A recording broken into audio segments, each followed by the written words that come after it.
অদ্বৈতত্ত্ব সমাহিত চিত্তম প্রজ্জ্বল ভক্তি পটাবৃত বৃত্তম কর্মকলেবর অদ্ভুত চেষ্টম ইয়ামি গুরুং শরণং ভববৈদ্যম। অদ্বয় ব্রহ্মতত্ত্বে যার চিত্ত সমাহিত, যার চরিত্র অতি উজ্জ্বল ভক্তির দ্বারা আচ্ছাদিত, যার ভিতরে জ্ঞান এবং বাইরে ভক্তি, যিনি ক্রমাগত লোককল্যাণের জন্য কর্ম করেছেন, সেই সংসার রোগবৈদ্য শ্রী গুরু রামকৃষ্ণের শরণ নিলাম।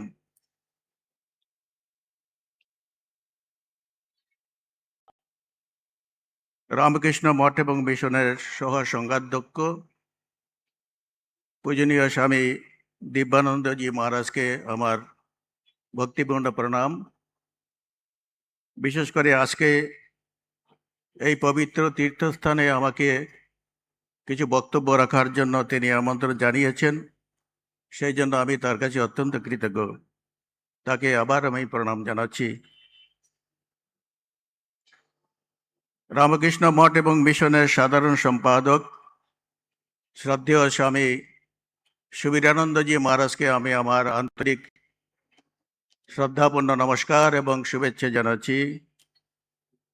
এবং সেই সঙ্গে আজকের বক্তা স্বামী শুদ্ধিতানন্দজি মহারাজ, অদ্বৈত আশ্রমের অধ্যক্ষ, তাকেও আমি আমার আন্তরিক শুভেচ্ছা এবং নমস্কার জানাচ্ছি।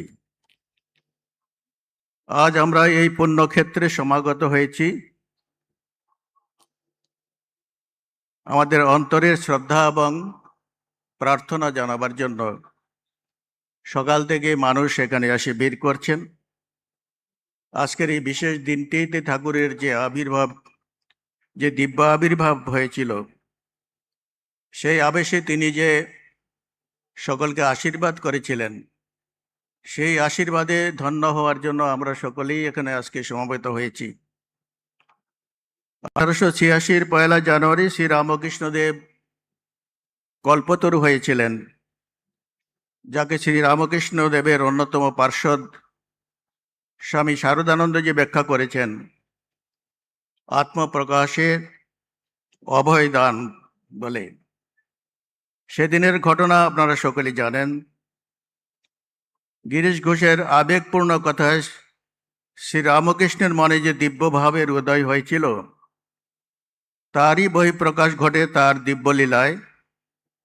সেদিন তার সেই দিব্যলীলায় সমবেত প্রায় সকল ভক্তদের মধ্যে যে অপূর্ণতা ছিল, তা পূর্ণ হয় তার কৃপা পটাক্ষে। এই সেই পবিত্র স্থান যেখানে শ্রী রামকৃষ্ণ তার ভাবী সঙ্গের বীজ বপন করে দিয়ে গিয়েছিলেন, ত্যাগী ও গৃহী ভক্তদের একসূত্রে গ্রথিত করে। সেই সংঘ যোগগুরু দীক্ষা দেন কানে, যোগগুরু দীক্ষা দেন কানে, জগৎগুরু দীক্ষা দেন প্রাণে। তিনি বিশ্ব চেতনার উৎসব, তাই তারই দিব্য জীবনের আলোর ছটায় জগতে উদ্ভাসিত হবে এক নবযুগের নবদিগন্ত। তার জীবনালোকে বর্তমান জগতের ভোগ বিলাসের মধ্যে তীব্র প্রলোভনের যে মানুষ আবদ্ধ হয়ে রয়েছে, তা থেকে মুক্তি পাওয়ার উপায় খুঁজে পাবে। স্বভাবতই আমাদের মনে প্রশ্ন জাগতে পারে, শ্রী রামকৃষ্ণ জীবনে কি আছে, বা তিনি আমাদের কি দিয়ে গেছেন? শ্রী রামকৃষ্ণ জীবন ভারতের প্রাচীন সনাতন আধ্যাত্মিক জ্ঞানে পরিপূর্ণ একটি যেন পূর্ণ কুম্ভরূপ। তার শুভাবির্ভাব ভারতের আধ্যাত্মিক সাধনাকে আবার নতুনভাবে জাগরিত করেছে। তার আধ্যাত্মিক চিন্তা জগতের সকল সাধকের সকল সাধনা ধারা একত্রে মিলিত হয়ে তার মধ্যে সৃষ্ট হয়েছে এক অপূর্ব ধর্ম সমন্বয়। তাই আপাত দৃষ্টিতে তিনি এক সামান্য কালী সাধক হয়েও বিশ্ব মানবতার শ্রেষ্ঠ প্রতিনিধি হতে পেরেছেন। And he, Sri Ramakrishna, the devotee of Kali, represents humanity. 1894-তে স্বামী শিবানন্দ মহারাজকে এক চিঠিতে স্বামীজি লিখেছিলেন, ভগবান শ্রীকৃষ্ণ জন্মেছিলেন কিনা জানি না, বুদ্ধ চৈতন্য প্রভৃতি একঘেয়ে, Ramakrishna Paramahamsa the latest and the most perfect, সবচেয়ে আধুনিক এবং সবচেয়ে পূর্ণ বিকশিত চরিত্র, জ্ঞান প্রেম বৈরাগ্য লোকহিত চিকিৎসা, উদারতার জমাট। কারো সঙ্গে কি তার তুলনা হয়? রামকৃষ্ণ পরমহংস যে ভগবানের বাবা, তাতে আমার সন্দেহ মাত্র নেই। স্বামীজি আরো বলেছেন, বেদ বেদান্ত আর সব অবতার যা কিছু করে দিয়ে গেছেন, তিনি শ্রী রামকৃষ্ণ একলা নিজের জীবনে তা করে দেখিয়ে দিয়ে গেছেন। তার জীবন না বুঝলে বেদান্ত অবতার প্রভৃতি বোঝা যায় না। তিনি যেদিন থেকে জন্মেছেন সেদিন থেকেই সত্যযুগের আবির্ভাব ঘটেছে। এখন সব ভেদাভেদ উঠে গেল। আচণ্ডাল প্রেম পাবে, মেয়ে মানুষ ভেদ, ধনী দরিদ্র ভেদ, পণ্ডিত বিদ্বান ভেদ, ব্রাহ্মণ চণ্ডাল ভেদ সব তিনি দূর করে দিয়ে গেলেন। আর তিনি করলেন বিবাদ ভঞ্জন। হিন্দু মুসলমান ভেদ, খ্রিস্টান হিন্দু ইত্যাদি সব যেন চলে গেল। যত মত তত পথ, এই বাণীর মাধ্যমে তিনি বহুত্বের মধ্যে একত্ব এবং বহু বৈচিত্র্যের মধ্যে ঐক্য, সর্ববিরুদ্ধ ভাবের মধ্যে এক সামঞ্জস্য সাধনের পথ দেখিয়ে দিয়ে গেছেন। আমাদের প্রাচীন শাস্ত্র বহু পূর্বেই একথা উল্লেখ করেছেন, একম সৎ বিপ্রা বহুধা বদন্তি, এই বাণীর মধ্যে দিয়ে। কিন্তু তা শ্রীকৃষ্ণের কথায়, কালে নেহ মহতাপ যোগ নষ্ট পরন্তব, তা কালের প্রভাবে সেই ভাবের ভিতরে মলিনতা এসেছে। তাকে পুনরায় জাগাতে অবতারকে যুগে যুগে ধরাধামে আসতে হয়, দেহ ধারণ করতে হয়। যিশু বলেছেন, I have not come to destroy but to fulfil. আমি ধ্বংস করতে আসিনি, সম্পূর্ণ করতে এসেছি। এটি যেন শ্রীরামকৃষ্ণের সকল ধর্ম সাধনা ও সিদ্ধির কথা। তিনি যেন ভারতের শাশ্বত ধর্মের সে চিন্তনকে পুনরায় বাস্তবে রূপায়িত করতে এবং তার থেকে সমস্ত কালিমা মুক্ত করতে তিনি প্রতিষ্ঠা করেছেন এক বিশেষ দিকের, তার আপন ঐশ্বরিক শক্তির দ্বারা তা প্রতিষ্ঠা করেছেন। ধর্মের প্রাচীন আদর্শ ঐতিহ্যকে নিজ সাধনার দ্বারা প্রতিষ্ঠা এবং তাকে যুগোপযোগী করে আমাদের জন্য রেখে গেছেন, যাতে বর্তমান কালের মানুষ সেই পথকে অনুসরণ করে জীবনের সর্বোচ্চ আদর্শকে নিজ জীবনে অনুভব করতে পারে। তাই তাকে বলা হয়, he was probably only real universal mind of modern Times.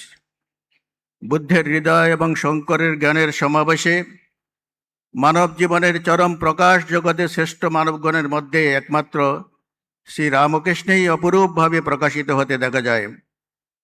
রোমানরার কাছে তিনি ছিলেন 30 কোটি নরনারীর 2,000 বৎসর ব্যাপী আধ্যাত্মিক জীবনের পরিপূর্ণ রূপ, ফুলফিলমেন্ট অফ অল সেজেস। শ্রী রামকৃষ্ণের অন্যতম শিক্ষা, ধর্ম একটি বিশেষ মতবাদ মাত্র, আচার অনুষ্ঠানের সমষ্টি বা বহুযুগ সঞ্চিত কতগুলি সংস্কার মাত্র নয়। ধর্মের মূল কথা আধ্যাত্মিকতা।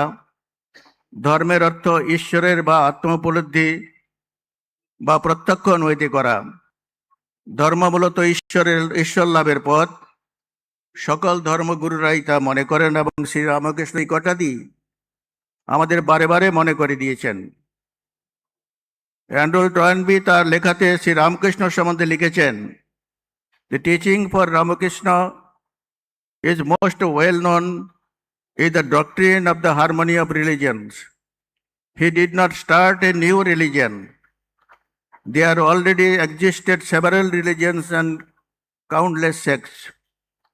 The great need of the time was a principle of harmony, which unite people instead of dividing them and make religion a constructive force in the advancement of human culture. It was the need that Sri Ramakrishna came to fulfill. ভোগবাদের আকর্ষণে আমরা প্রতিনিয়ত বিভ্রান্ত হচ্ছি। বিজ্ঞান প্রতিনিয়ত আমাদের কাছে নানা সুযোগ সুবিধা ও প্রতিশ্রুতি নিয়ে আসছে, কিন্তু তা আমরা কিভাবে আমাদের প্রাত্যহিক জীবনে প্রয়োগ করব, তা কতটা আমাদের কাছে জীবনের উন্নতি করবে তা নির্ধারণ করতে গিয়ে আমরা নানাভাবে বিভ্রান্ত হচ্ছি। অনেক সময় আমাদের জীবন বিষময় হয়ে দাঁড়াচ্ছে। এর থেকে উদ্ধারের একমাত্র উপায় আধ্যাত্মিক জীবনের উন্নতি, আত্মবিশ্লেষণের দিকে নিজের মন এবং বুদ্ধিকে প্রয়োগ করা। এখানেই শ্রী রামকৃষ্ণ আমাদের কাছে আশ্বাসের বাণী নিয়ে আসেন। শাশ্বত শান্তির পথনির্দেশিকা আমাদের মানসপটে এঁকে দেন। শ্রী রামকৃষ্ণ জীবনী পাঠ করলে আমাদের এই সিদ্ধান্তে আসতেই হবে যে জগৎ সংসারে ঈশ্বরই একমাত্র সত্য, আর সব মিথ্যা। সদাই তার মুখে শোনা যেত, মাইরি বলছি, ঈশ্বর বই আমি আর কিছু জানি না। ঈশ্বরই বস্তু আর সব অবস্তু। তার কাছে আগত সকলেরই এই কথাটিকে তিনি বলতেন, এক হাতে ঈশ্বরকে ধরো, অন্য হাতে কর্ম করো ইত্যাদি। অবতার শুধু কোনো গোষ্ঠীকে পুষ্ট করার জন্য আসেন না, তার আসর প্রধান কারণ মনুষ্য জীবনের যে চরম লক্ষ্য তার দিকে মানব জাতিকে চালনা করা এবং তাকে বাস্তবে রূপায়িত করতে তিনি যুগধর্ম প্রবর্তন করেন, যা সকলের কাছে গ্রহণীয় হয়। তার সর্বধর্ম সমন্বয়ের বাণী শুধু অধার্মিককে ধর্মপথে আনয়ন করা নয়, কোনো বিশেষ ধর্মমতকে প্রতিষ্ঠা করতে নয়, কেবল আপন আত্মচেতনার উন্মেষ সাধনা নয়, তার সাধনার বৈচিত্র্যতার পশ্চাতে যা মুখ্য ভূমিকা তা হলো যুগ প্রয়োজন সাধন। পরম সত্য লাভের উপায় স্বরূপ বিভিন্ন মহৎ পথকে সমমর্যাদা ও শ্রদ্ধা প্রদর্শন করা ছিল তার সর্বধর্ম সাধনার একটি প্রধান দিক। নিজের ধর্মে প্রতিষ্ঠিত থেকে পরম সত্যকে উপলব্ধির সঙ্গে সঙ্গে পরধর্মের সত্য অনুসন্ধানের প্রচেষ্টাকেও সমমর্যাদা প্রদান এবং তার প্রয়োজনীয় অংশ নিজের জীবনে গ্রহণ করে নিজেকে আরও উন্নত করা, সেটি ছিল তার এই সর্বধর্ম সমন্বয়ের একটি মুখ্য দিক। নিজের ধর্মকে ঠিক রেখে যদি অন্যের ধর্মমতকে সমমর্যাদা দেওয়া যায় তো সাম্প্রদায়িক ভাবনা অনেকাংশে দূর হয়। সাম্প্রদায়িক কলহ ও তার পরিণামস্বরূপ অনর্থক রক্তপাতের হাত থেকে সমাজকে রক্ষা করা যায়। সকল ভেদ বিদ্বেষী, গোঁড়ামি, অস্পৃশ্যতা থেকে আমরা মুক্ত হতে পারব। শ্রী রামকৃষ্ণ বিশ্বের সর্বযুগের সর্বশ্রেষ্ঠ একজন আধ্যাত্মিক শিল্পী। তার এই সত্তা বাল্যকাল থেকে বিভিন্নভাবে প্রকাশিত হতে দেখা গেছে। যেমন কামারপুকুরের নির্মমান মূর্তির চোখ দেখে বলেছিলেন, এ দেবচক্ষু হয়নি। তিনি নিজ হাতে সেই মূর্তি চোখকে একে দেবচক্ষুতে রূপান্তরিত করে দেন।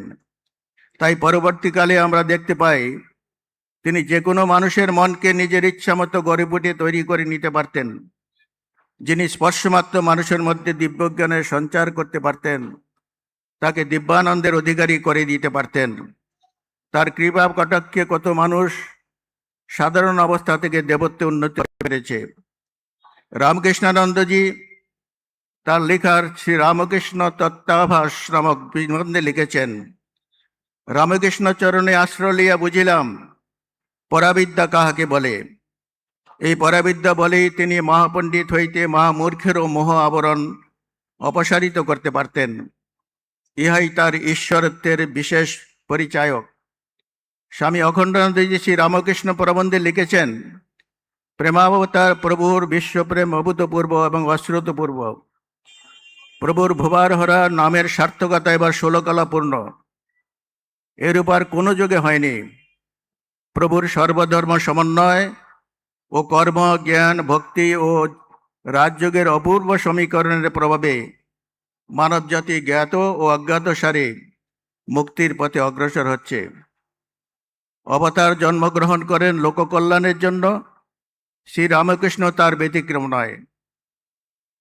কৃপাপরবশ হয়ে তিনি বিভিন্নভাবে সাধু সন্ত, গৃহস্থ বৈরাগী, সাধারণ থেকে অসাধারণ, শিক্ষিত অশিক্ষিত, দীনী দরিদ্র, রোগী, স্ত্রী পুরুষ, সধর্মী বিধর্মী, সৎ অসৎ, মাতাল পাগল পতিতা, কাউকে তিনি বাদ দেননি। সকলের কল্যাণের জন্য তিনি তার আপাত চেষ্টা করে গেছেন। এবং সর্বোপরি দেখব তার নিজ গুরুদেব সাধনার অসম্পূর্ণতা থেকে মুক্ত করে দিয়ে গেছেন।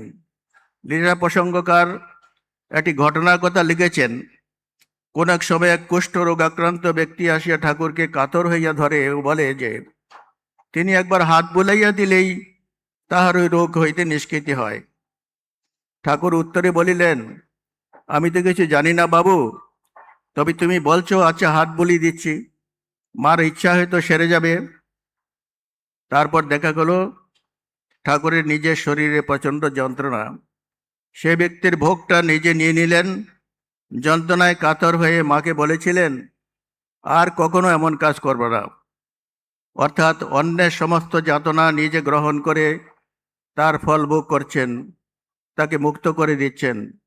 এরকম বহু দৃষ্টান্ত শ্রী রামকৃষ্ণ জীবনে পাওয়া যায়। স্ত্রী ভক্তদের প্রতিও ঠাকুরের সমান কৃপা সমানভাবে বিদ্যমান ছিল। এবার কয়েকজন স্ত্রী ভক্ত স্বর নিয়ে, দুধের স্বর নিয়ে দক্ষিণেশ্বরে গিয়েছিলেন।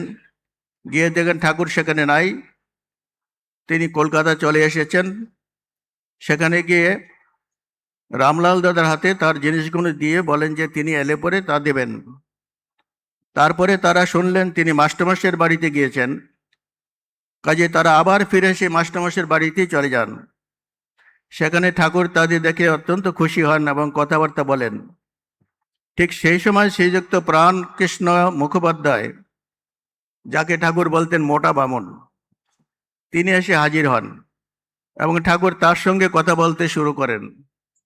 তৎকালীন সমাজের যে নিয়ম, পুরুষের সামনে মহিলারা আসবেন না, তখন সে স্ত্রী ভক্তরা মাস্টারমশাইয়ের বাড়ির খাটের নিচে ঢুকে পড়েন এবং সেখানে প্রাণকৃষ্ণের সঙ্গে তিনি 1 ঘন্টা কথা বলেন এবং 1 ঘন্টা তারা খাটের নিচে মশার কামড় খান।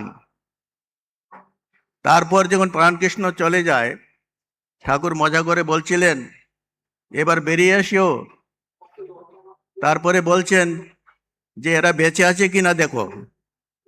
কাজে তাদের সঙ্গে এমন তামাশাও করেছেন, তেমন মজাও করেছেন তিনি। তার ছিল স্ত্রী পুরুষ সমান ভাব।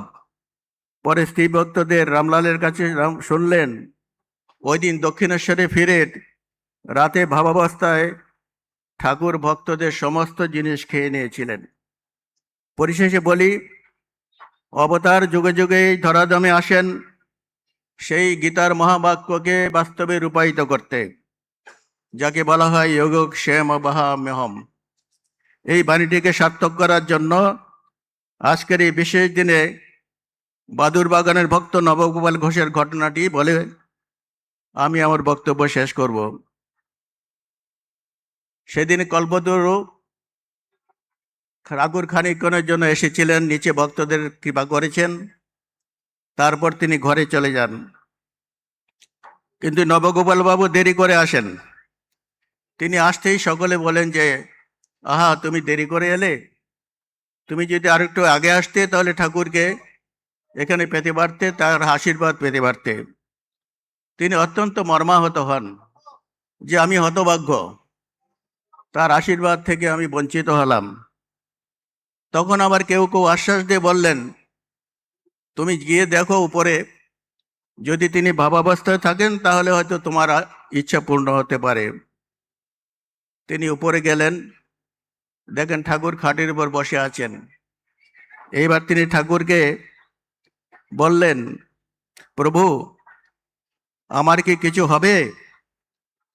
ঠাকুর একটু নীরব থাকিয়া বলিলেন, একটু ধ্যান জপ করতে পারবে? নবগোপাল বাবুর উত্তর, আমি ছাপোষা গেরস্থ লোক, সংসারের অনেকের প্রতিপালনের জন্য আমাকে নানা কাজে ব্যস্ত থাকতে হয়, আমার অবসর কোথায়? তিনি চাইলেন না। শ্রী রামকৃষ্ণ কিছুক্ষণ মৌন থাকিয়া বলিলেন, তা একটু জপ করতে পারবে? নবগোপাল উত্তর দিলেন, তারই বা অবসর কোথায়? ভেবে দেখুন, তার সামনে উন্মুক্ত করে দিচ্ছেন শ্রী রামকৃষ্ণ তার মুক্তির দ্বার, অথচ তিনি অস্বীকার করছেন। তার কারণ হচ্ছে, এরপরে যে কথাটি বলেছেন ঠাকুর, আচ্ছা আমার নাম একটু একটু করতে পারবে তো? এইবার নবগোপাল লাফিয়ে উঠলেন, খুব পারবো। ঠাকুর খুশি হয়ে বললেন, তাহলে তোমাকে আর কিছু করতে হবে না। তার সব দায়িত্ব তিনি নিজেই নিয়ে নিলেন। এখানে একটি প্রশ্ন থেকে যায় যে নবগোপালের মনে কি খেলা করছিল। যতবার ঠাকুর বলছেন ততবার তিনি প্রত্যাখ্যান করছেন। এই জন্য করছিলেন, তিনি পরে বলেছিলেন এক জায়গাতে যে দেখো ঠাকুর, আমি তোমাকে ভালোবাসি, তোমার থেকে কথা দিব, তোমাকে কথা দিয়ে সেই কথার খেলাপ আমি করতে পারবো না। এখানেই তার চরম পরীক্ষা ঠাকুর দেখে নিয়েছেন, যে ব্যক্তি নিজের দুর্বলতাকে স্বীকার করে এবং তার শরণাগত হয়, তিনি তার সমস্ত দায়িত্ব গ্রহণ করেন।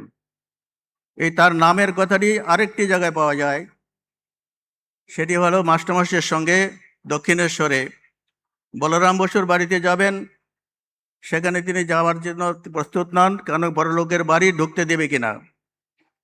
সেখানেও শ্রী রামকৃষ্ণ তাকে বলেছিলেন, ওখানে গিয়ে আমার নাম করবে, তাহলে কেউ আমাকে আমার কাছে নিয়ে আসবে তোমাকে। এখানে যেন তারই ঘটনার পুনরাবৃত্তি আমরা দেখতে পাচ্ছি। শ্রী রামকৃষ্ণ এই নবগোপালের সমস্ত দায়িত্ব তিনি গ্রহণ করে নিলেন। তেমনি আমরা যদি তার চরণে সেভাবে শরণাগত হতে পারি, তার প্রতি সেই বিশ্বাস রাখতে পারি, সেইভাবে আমরা নিজেদের আত্মসমর্পণ করতে পারি, তাহলে নিশ্চয়ই তিনি কৃপা করে আমাদের অন্তরের প্রার্থনাকে পূর্ণ করে দিবেন। আজকে এই পুণ্যক্ষেত্রে আপনাদের সামনে সামান্য কিছু ঠাকুরের কথা বলতে পেরে আমি নিজেকে কৃতার্থ মনে করছি। কাজে সকলকে আমার আন্তরিক শ্রদ্ধা, প্রণাম এবং নমস্কার জানিয়ে আমি এখানেই আমার বক্তব্য শেষ করছি। সকলকে নমস্কার।